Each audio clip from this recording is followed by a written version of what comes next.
బుడ్డే పల్లెటూరు. గాడిద్దరు జిగ్గిరి సోపతిగాళ్ళుండేటోళ్ళు. గాళ్లకు కిరికెట్టంటే పానం. చిన్నప్పటి సంది పకాత్తు కల్చి కిరికెట్ జూసేటోళ్ళు, కల్చాడేటోళ్ళు.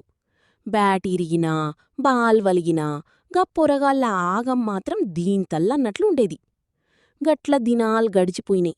గా బచ్చెగాళ్ళు ముసలోళ్ళైండ్రు. కాని దోస్తానా మాత్రం తగ్గలే. ఉమర్ పచ్పన్ మగర్ దిల్ బచ్పన్ అన్నట్లుండెట్లు. ఒక దినం గా ముసలోళ్లల్లా ఒక ముసలోనికి రోగమచ్చింది. మంచంల వడ్డడు. డాక్టర్లు కూడా చేతులెత్తేసిండ్రు. అప్పుడు ఇంకో ముసలోడు కళ్ళల్ల నీళ్లు బెట్టుకుని అడిగిండు, ఊరివారీ, నువ్వు మీదికి పోయినంక గాడ సర్గంలా కిరికెట్ ఉందా లేదా అన్న ముచ్చట నాకు జెప్పురాబై, లేకపోతే నీ మీన అమ్మల్లి అన్నడు. అదిన్న ఇంకో రోగమచ్చిన ముసలోడు చిన్నగా నవ్విండు. వారీ, చెప్తారాబయ్యి అన్నడు.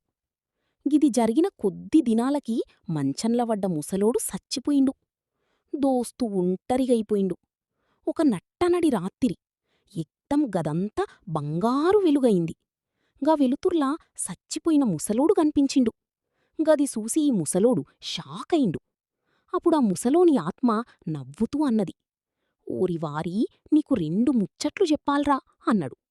ఒకటి గుడ్ న్యూసు, ఇంకోటి బ్యాడ్ న్యూసు అని. గుడ్ న్యూస్ ఏందంటే స్వర్గంలా నిజంగానే కిరికెట్ ఉందారబై. అదిన్న ఈ ముసలోడు ఫుల్ ఖుషయిండు. మరి బ్యాడ్ న్యూస్ ముచ్చట కూడా చెప్పరాదరా అని అడిగిండు.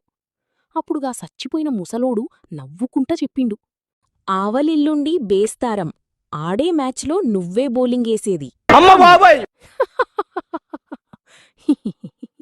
ఈ కథ నచ్చినట్లయితే ఒక లైక్ కుట్టుండ్రి, సబ్స్క్రైబ్ చేసుకోండ్రి. బాయ్ బై సోపాతులు. ఉంటా, మళ్ళో కథతో నత్తా.